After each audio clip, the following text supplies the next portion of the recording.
بسم اللہ الرحمن الرحیم۔ دعاؤں کی قبولیت کے سنہرے واقعات، سبق نمبر 72۔ ایک عیسائی ڈاکٹر کا قبول اسلام۔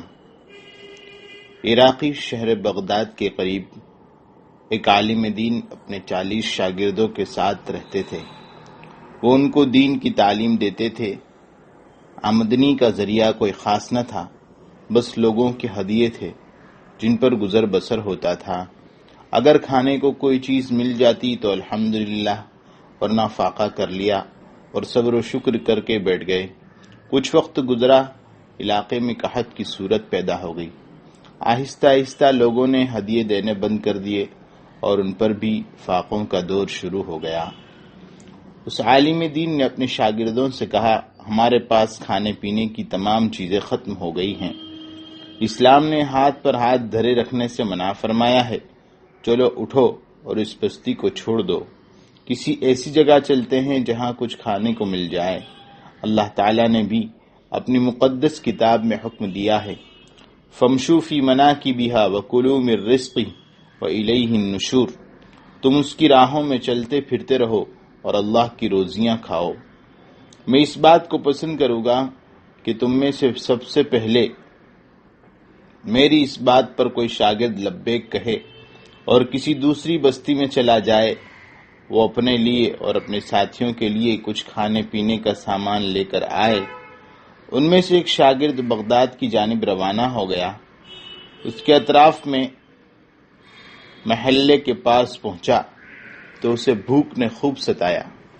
کمزوری کے مارے اس سے چلا بھی نہ جا رہا تھا۔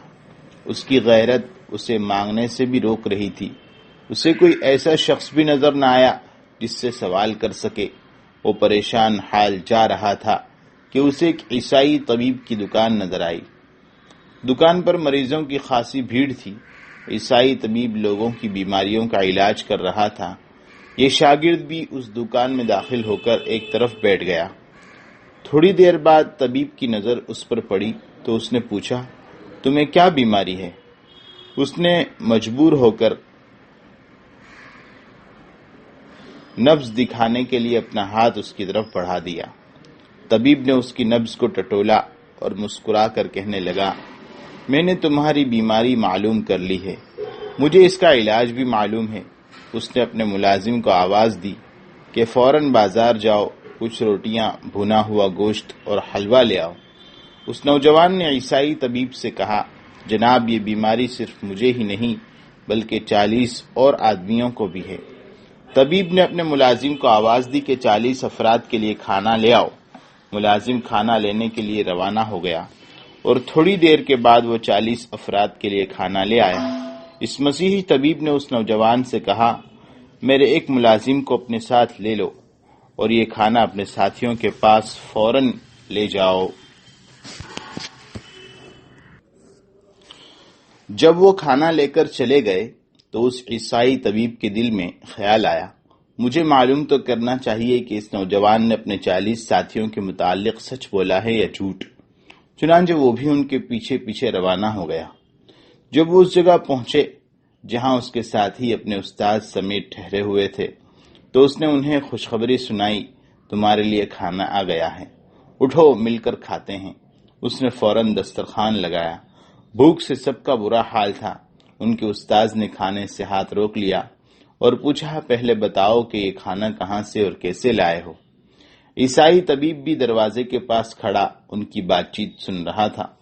نوجوان نے اپنے استاذ کو تفصیل سے بتایا کہ یہ کھانا عیسائی ڈاکٹر نے بھجوایا ہے۔